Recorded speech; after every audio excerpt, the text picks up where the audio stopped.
Hello and a very warm welcome, ladies and gentlemen. You're watching ABC World, the voice of Pan-Africanism from the capital, Addis Ababa. This is Addis Dialogue, a program where we invite people of knowledge to talk about pertinent issues of concern unfolding in the continent, Africa and beyond. For this segment, I'm joined with my special guest from Ireland. Her name is Mahadi, a journalist with ample experience on the practical world of journalism. She's also a podcaster, having contributed lots of things in the world of journalism. We'll be talking about lots of issues. With the program, I'm your host, Biniam Getana. Do stay tuned.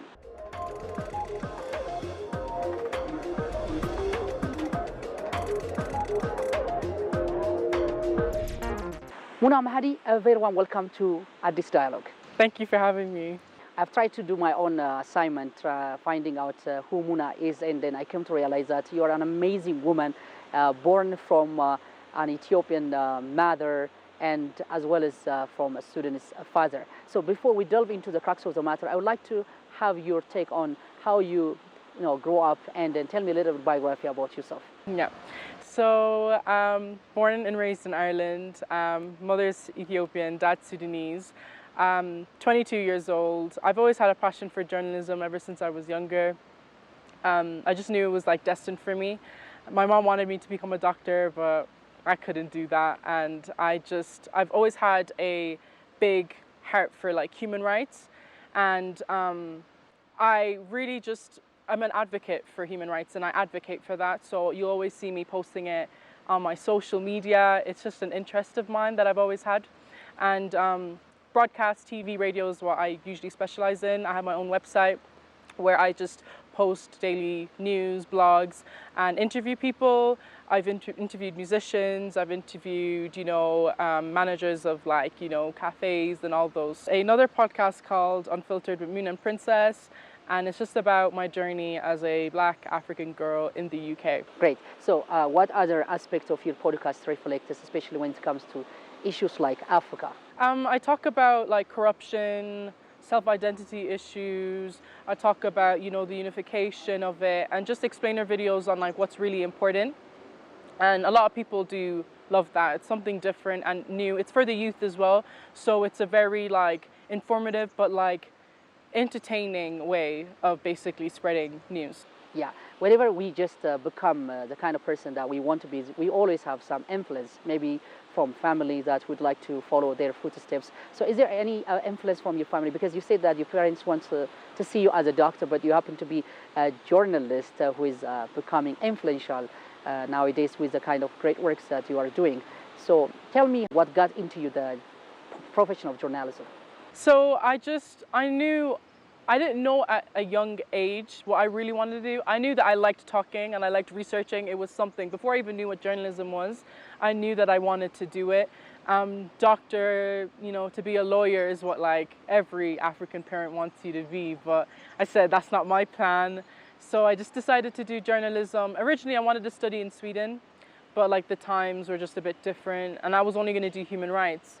But I was like searching for every university in the UK where I could do journalism, something that I love, but human rights as well, something that I really have a passion for and I'm an advocate for. And University of Essex was like the only university in Europe and the UK that had a course combined. So I decided to do it, and I just took a leap of faith. And yeah, like my parents were a bit hesitant, but they supported me. So I'm really grateful for that. That's absolutely fantabulous. So I think it's your first time when you are having experience in a country like Ethiopia. How has been your journey like? What really impressed you as well? Yeah, it's really beautiful. Shocking to say the least, but not like in a crazy way. I think the scenery, the environment is just so beautiful, and it's something that not a lot of people would have expected, only because they never take their time of day to really see what it really is. There's a lot of foreigners here that are like experiencing the life as it is, and you can tell that there's so many great opportunities here. Everything is just so beautiful. Something that you particularly raises your eyebrow, maybe you can tell us. The culture, 100%. I don't think there's any culture like ours in any other, continent. We have like similarities, but a lot of it is like cultural, historically, traditionally, religiously. And I feel like Ethiopia is like one of those countries where values of like tradition and religion is still respected to this day and age. So we still, respect it. We don't, disrespect it in a way. We don't throw it or disregard it. So it's really beautiful to see, like seeing the mosques, seeing the churches, seeing how people can live in harmony. You don't see that a lot. And it just shows that like we're all one, which is a big thing that people should know. So you're here in Ethiopia expressing your, experience, which is so pleasing, as you've described it, the culture, the heritage. And in the meantime, now the country Ethiopia, and in particular Addis Ababa, is going through lots of, transformation as the government is doing practical works in the development areas. And the city Addis Ababa is becoming also a hub for diplomatic cities, ambassadors, and tourists are also interested to become and have a very great time because it is becoming a touristy destination. So how is the change like? What are the recent developments from a foreigner, even though you are an Ethiopian? How do you see the development that's happening in the capital, Addis Ababa, especially as you have already celebrated Mescal? Tell me a little bit about it. The place in itself, like when I first came, I was a bit shocked because my mom warned me and she told me, there's going to be a lot of construction, like they're building this place up, like they're taking it seriously. And I've always come here for like holidays and I've always been to like the nature parts outside of Addis, so I didn't really know what it was really like. So I think this is like the first time I got to experience Addis for what it was. And I was kind of shocked. I was like, why is everything so like, torn down? And then I got to see the place personally and I was like, okay, now I understand why. It looks stunning, especially at night, the resources, the environment, things to do. Like I went to the parks in Toto Park, I went to Friendship, Unity Park. All those places are just so beautiful, and it works well for the tourism as well. It generates that, so it's a great thing for it to happen. How significant are these, development when it comes to promoting Ethiopia to a higher stage? Call it for international tourism, call it introducing the country at a higher level. It definitely is significant. Like I said, the parks. Like back home, I've never been to a park as this big. So a lot of people think we've no nature, there's no greenery because of like the historical biases that people have about stereotypes that Ethiopia is a poor country, there's a famine, but people are planting trees here, they're taking nature very seriously. I remember like last 2021, I went to Arba Minch and like a lot of the place was about forest is life. And one of the quotes that I found on a stone said, when the last tree dies or cuts down, the last person will die. And I thought that was very impactful because nature is a really big thing here. And the flowers for the celebration, the yellow flowers, I don't know what it's called. Yeah, that just shows like this capital city is named New Flower. It just shows that like exporting plants, the resources here are very, very huge. And I just think the more people promote it, people like me, people like outsiders, it just shows that there's so much more to offer in this country. Very splendid. So whenever we think of Africa, many potential resources come in our mind. One of the potential is its use, a high number of uses. So in this point, how it is contributing for the continent's development, and what are their psychological makeup like when it comes to loving the continent, their country? What's your perspective on this regard?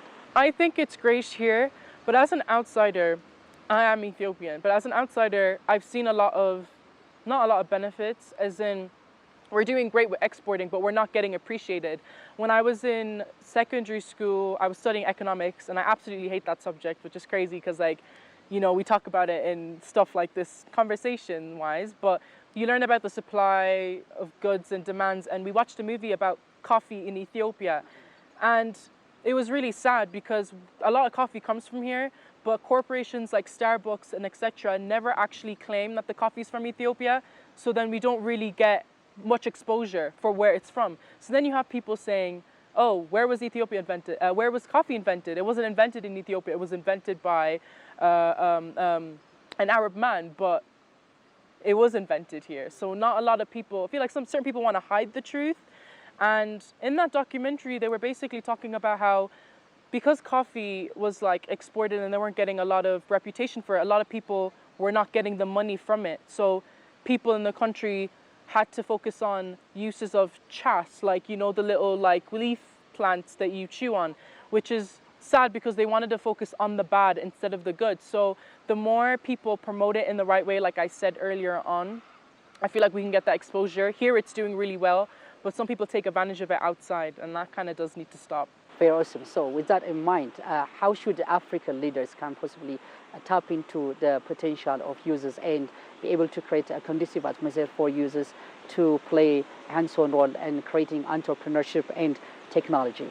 I think, you know, we've got the conferences and like the African Union, for instance, the headquarters are here. The more we do that, the more we expand our knowledge and basically transfer, you know, ideas and collaborate with different organizations in Africa. I feel like we would be able to get to that point. And it is beginning and it is happening because a lot of people are coming here to do that. So, and we're also having a very good name for ourselves, even back at home in Ireland. You're not really hearing bad stuff right now. You're hearing good stuff, especially with our airlines and all of that. Like, we have such a good name. The more we do that, the more we can push progressiveness. Do you think this could enable the continent to advance its growth in various developmental sectors, and how significant is involving, you know, yours of Africa in this scenario? No, 100% it can. I feel like a lot of countries should be able to learn from each other, different, like, you know, values and like, you know, ideas. And the more we actually get to do that together, we'll be able to generate more ideas, and we're already doing that. And we're already doing it for ourselves. We already have a big name. We just have a massive chip on our shoulder that we just kind of need to sort out with, and because we have a reputation to hold, and it is a lot. It's a lot of pressure, and a lot of people will try to find bad in that. A lot of people will try to take down someone for doing such a good thing in the country, but we just need to stick with each other, unite, no matter where we're from, different tribes, different countries. We're all African, and I feel like we should value that. Good. Sadly, we happen to notice various problems in Africa, and African youth are a victim for conflicts and other kinds of social problems. And you can mention also brain drain and other factors. So taking this very negative implication into mind, how can they pull themselves through this and have a positive impact on the idea of colonialism and in the continent as well? I think we should, as a younger generation, a lot of us have the motivation to do stuff. We still have the resources. No matter where you're from, we have resources. We've got social media, we've got people, we've got voices. We can act on it. And this generation is like the most active generation to do that. So striving to work with local communities and like participating in places, experience, promoting it on social media is definitely, you're able to do that. There are people who are in conflicts right now, and their only way to reach out to people is using social media. Like I said, it's a very powerful tool. The more we use it, the more we can get answers, the more we can get help. So it would definitely work. Yes. As a journalist who have had tremendous experience in producing also podcast works, you closely follow what's happening in the continent of Africa, and also when it comes to media practices, you know what has happened for many years, how the Western media portray African continents in general, the users and its resources. So in order to create a prosperous continent in Africa, how do we fight against all this negative campaign of medias and bring a continent in Africa that we would like to see, where the African voice is being heard by the people, for the people, so that Africa become a better place? And what should be done in this regard? I think hearing from, like I said, diverse voices, not only do we need to listen to professionals, we need to listen to the people that are actually making an impact, the people that are actually living that life in this climate, in this day and age. The more we focus on that, the more we can actually figure out what we can say and what we can do. We need to hear real stories. That's where we generate our ideas. That's where we generate our facts. Those are the people that make it work for us. So in order for us to do that, I think uniting again, having a clear understanding of, ethical, journalistic integrity, ideas. We should take accountability. I think that's really, really important. Taking accountability and being very transparent is one of the biggest factors in all of this as well. We shouldn't be shy or afraid to basically talk about the good or the bad, because it's a fair bias thing to do. So journalists, as I said earlier, including yourself, as I closely follow all these negative portrayal, Africa has been described negatively with the stereotypes that we've been discussing about it. So why do you think the core reason that Westerns depict Africa that way? And then, as you said, of course, what should be the contribution of African youth, African leaders, in becoming a voice for themselves, destructively, disregarding these issues, and why even the Westerns are ultimately interested in describing that way? You could see from time and time over again from history that the Western people have always been interested in the continent of Africa, no matter what it is, if it's resources, if it's colonialism, if it's anything. Like, we're rich in our resources, we're rich in our history and our values, and a lot of people love, power and rule, and they feel that they have the right to do that in certain countries. I think we should be able to say and know that this is our country and we have every right to live in it. We have every right to use our resources more than you do. We need to be more strict in our protocols and all of this so that people can respect us. I think it comes down to them having a negative stereotype about us because we promote our culture, when we promote our country, but it's not really known to them because we don't really do it the right way, how we should be doing it. No one really knows that Ethiopia was never colonized. You have to tell someone this, the resources that come from us. Like, no one really knows that, or the year that we're in. So educating is really important. And instead of us dwelling on the past, we should focus on the present. Of course, talk about it, but focusing on the past doesn't really do anything. The more we talk about the future and now, we can be quicker in the progression of our country. Great. So involving, to what extent is pretty priceless, involving the youth to come to the media landscape and develop their own narration that actually represent the true nature of Africa with its own indigenous knowledge, and what's expected from the youth, and what coaching and perspectives is also there from the view of journalism. I couldn't hear you. Can you say that? Like as you said, it's very important. People say participating, youths to come to the decision-making media landscape is pretty much wars. To what extent would that change the wrong narration? I think people need to focus on, the true factual news of this day and age. Like, support is important, like we need that. Regulations are important as well. But sticking by to like rule 101 in journalism is literally just getting your factual information and just putting it out there. Also knowing that our news can't be biased, no matter how great of a country we are or how big we are or like what we go through. Like, we still need to inform the public, what's real and what isn't. And a lot of people are also, pride is important, it really is, but sometimes it does take a form of like,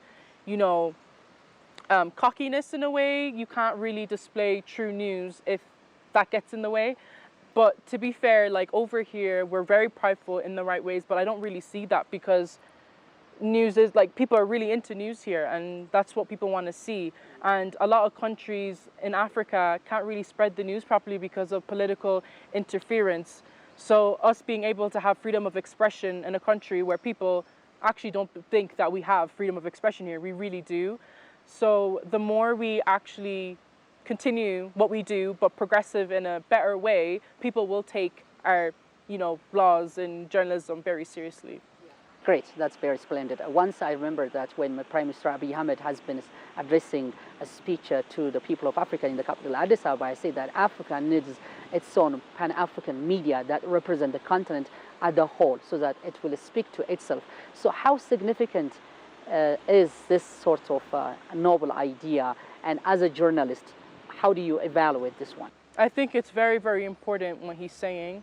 It's very Pan-African. A lot of people have tried doing it, but they have failed. And it's been years since that's happened. So it's very crazy to people in a good way, because they're like, wow, this is like the first time you have an African leader who's not just only thinking about our country, but is also thinking about other countries. For instance, we're talking about the dam, for instance. It helps Ethiopia, but it helps other countries surrounding it, like Egypt with its water supply. So we're not really greedy with, our statements or like what we want for the future of Africa. We want to be one, we want to unify, and I think being Pan-African makes that work. Do you think African youths or media practitioners have gone to the extent of defending African journalism in a way that gives it the right perspective? And if not, what should be remaining? It varies. Personally, I don't really think so, because if it did, then we would have a different perspective of what journalism would really be like in Africa. I feel like we're just too kind. We let people off. We let them just take advantage of us, like our resources and our history. And I feel like they can do that, we'll get it back. But when it comes to speaking for our country and getting the statistics and the facts right, we need to get that on point, because when fake news is out or when it's misinterpreted in the wrong way, people will take advantage of it, and they'll use it to their own cause, and they'll make, the continent look bad. So I think we need to be stricter. We need more regulations regarding, press association here. Interesting. I'd like to see this point and continuance. Even though Ethiopia is a country with various cultural heritages, its history also plays paramount role for the present Ethiopia. However, as some says, history is all about the making, and participating the youth in various development, as you've said it yourself, plays a significant role to see the continent we want. So in this regard, how do you see the projects, different projects, grand projects, including the Grand Renaissance Dam, considering the Agenda 2063 in particular, that could play a paramount role in connecting Africans? How Ethiopia would be, drawn from this point of view? What's your reflection? I think it's a great thing that we're doing this, because I don't think a lot of countries are doing it. Some people may think we're being greedy, but we're actually putting ourselves first before anything. And then in a few years, people will be like, oh, wait, that was a great idea. They protected themselves. They protected their resources. We're not the bad guys. People tend to think that we are, because we're protecting our resources. We're just not letting people steal what we have or take stuff without, the use of our own. Like, we need something out of it. And I feel like putting ourselves before that, like you said, history is in the making. Like, everything that we do here is still historical in a way. We're still making progress back then and now. And I think we should continue doing it no matter what criticism we get. We're not violating anything. We're just being ourselves, and we're protecting what we have. Interesting. So as we believe strongly that participation of using or bringing the youth from both genders plays contribution for every development, what is the future like? What do you see for Ethiopian youth in general, and African in particular, when it comes to development issues and many others? I see it working out so well. There's a bright future here. I tell you, there's going to be so many people like me who are going to come back here, who were raised abroad all their lives. They don't speak the language, but they're going to come back to their roots because of the opportunities that we have here. And you want to be a part of something like that. You want to build the economy. You want to work with the society, because you just have, pride in the right way. So with the construction going on and us taking care of ourselves and the country, the more we continue to do this, the more people will also take us seriously, but we can also enjoy ourselves here. Interesting. So maybe this is the final question that I'd like to give you as a time where you can convey your final messages to our listeners. Anything that you'd like to say, the floor is yours. I just want to say, never stop believing in what you believe. If you feel like you need to stand up for what's right, you need to do that. If you need to protect, your culture, your history and your traditions, you should never feel bad about it. Continue to promote, the country. We have such beautiful culture and traditions. A lot of people don't want to believe it, but it's true. The more we promote all of this, the more exposure we get, the more respect we also will get. And it'll just be amazing. There's going to be great things for this country. Muna Mahadi, a journalist, a podcaster with practical, media work. Thank you so much for availing yourself for this interview that we are having on Addis Dialogue on Ethiopian Broadcasting Corporation with me and other technical crew.